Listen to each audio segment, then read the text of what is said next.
Hello Israel, it's me, Seven Heaven, coming once again with another video. And I want to have no rights to the video or music, strictly for educational purposes only. Let's listen to what we'll talk about the Nephilm. Let's get into it, Israel. They were the mighty ones, who were of old, the men of fame.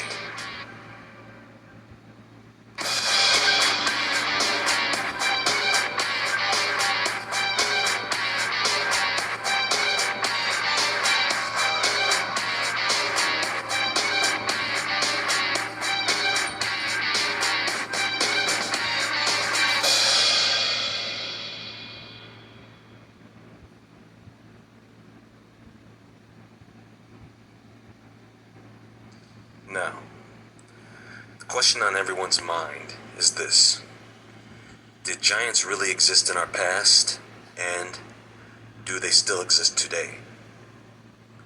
First, we must keep in mind that the stories of giants is told in many ancient cultures. Similarly, they were known to be gods or demigods, or creations by gods. One of the most commonly known stories, and believed story, is that of the Nephilm in the Holy Scriptures.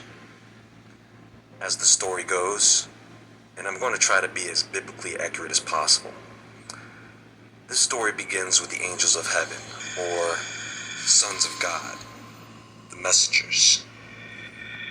Now, we don't know how many of them there are, but we do know biblically that there is well over tens of thousands of them.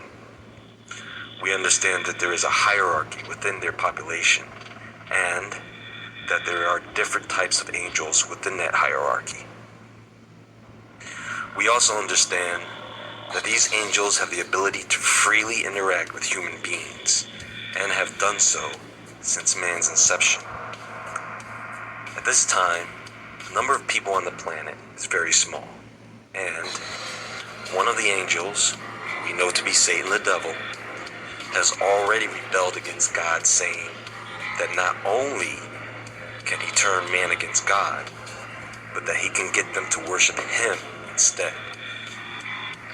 Understand, folks, that this is all about the attempt to overthrow God, which these angel idiots should have known was impossible, but they tried to do it anyways. So, as the human population increased, some sick, perverted angel, and I'm not saying it was Satan, some twisted angel thought it would be a good idea to just trash the earth. Perhaps one of Satan's followers thought it would be a good idea to ruin what God had created, the earth and everything in it, all in an attempt to destroy God's creation in his face, knowing the consequences. I guess they got tired of being angels. So one of them had the fantastic idea of materializing into men so that they could have sex with the human women and genetically manipulate everything else that moved on the earth. Now, in the book of Enoch, which was omitted from the Bible for not being biblical, only God knows why, it states that 200 of the angels of heaven chose to come down to become the fathers of the Nephilm. Again, all in an attempt to overthrow God and destroy his creation, making it just God and the angels like it used to be. In other words, the angels knew what would be the result of their actions. 100%. But they did it anyways. Now, these 200 angels, according to Enoch, are more than enough to have sex with multiple women to breed an entire race of hybrid beings, part human, part angel. Keep in mind that angels, in their original form, are extremely larger than human beings in comparison. This is a trait that was passed down to their offspring, and the result, giants. Understand that these angels not only wanted the glory of what they did, but they also wanted the fame. That's why the Nephilim are called the men of renown, the men of fame. If these angels could come down and have human women give birth to giants, then what could they cause animals to give birth to? Dinosaurs? So you're God, and you create this man in your image. He's perfect, he's good, but then one of your idiot sons says, well, wait, I don't like that you're paying attention to man more than me. I want to make some stuff too. And he decides to ruin everything by screwing up the reproduction of humans and animals. These angels wanted dominion. Look, less than 20 of these candles per day, sold at $15 a piece, could earn you 6 figures from home. And I want to show you how you can do that. And no, it doesn't have to be.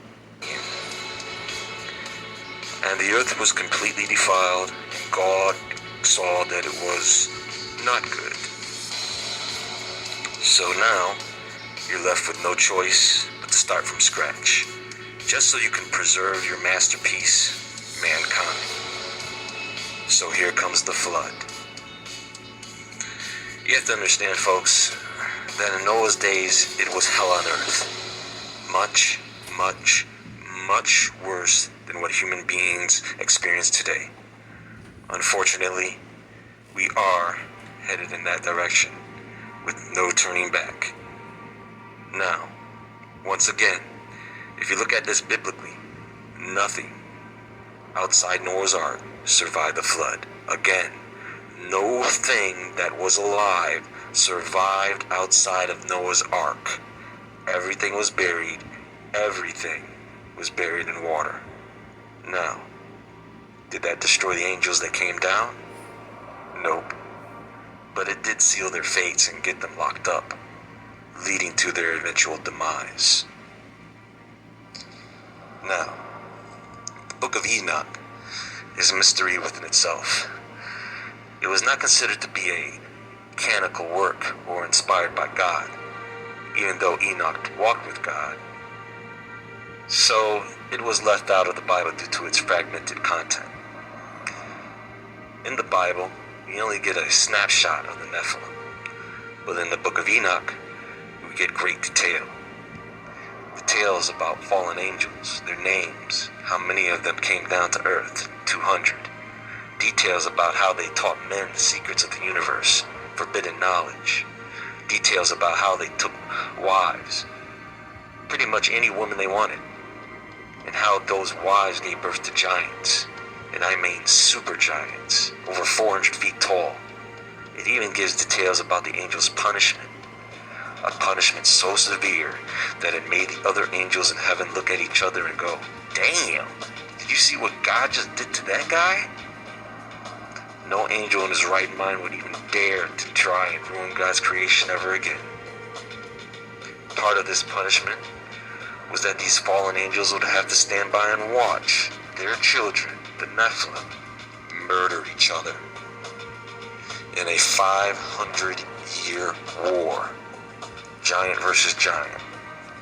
Very similar to the Greek Clash of the Titans story. Now remember, Noah was a descendant of Enoch, and he was the only guy that God thought was worth saving at that time, him and his family. So, if the giants were all wiped out by the flood, how did they come back? And the answer to that is simple. They didn't. What people are doing is they are confusing the Nephilim with the giants. The giants are not the Nephilim, folks. The giants are the ones that came after the flood, and they were really just really big guys. I mean, Goliath was just over 9 feet tall. The giants of Anak, they were just big guys. And the Israelites, the ones who said all these guys were giants, are short. The Israelites were short. Trust me, folks, these giants came out of that ark. If you look at the giants that came after the flood, their lineage goes back to Noah's sons. Goliath was a descendant of Ham. Now, how Goliath got that big, maybe he was just a freak of nature or mutation, who knows. One thing he was not was half human, half angel. Goliath and all the other giants after the flood were not Nephilim, just big-ass men. The Nephilim. They were half human, half angel, Godzilla-like man-beasts with superpowers. Now, if you keep up with the giant news, they think angels are gonna try and do this crap again. Why should they?